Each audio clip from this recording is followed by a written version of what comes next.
রাজা আর রানীর আজ হচ্ছে বিয়ে। হঠাৎ করে মাথা ঘুরিয়ে রাজামশাই পড়ে যায়। এমন সময় একটি শয়তান বৃদ্ধ জাদুকর এসে রাজামশাইকে উঠিয়ে নিয়ে যায় এবং তাকে স্প্রে করে ছোট পুতুল বানিয়ে কাচের একটি বোতলের মধ্যে ভর্তি করে রেখে দেয়।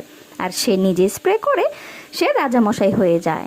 এখান থেকে সে চলে যায়, গিয়ে রানীর সাথে বিবাহ কার্য সম্পাদন করে। তারপর সুখে শান্তিতে বসবাস করতে থাকে। একদিন একটি কাক এসে জারটির উপর বসা মাত্রই জারটি পরে ভেঙে গেল।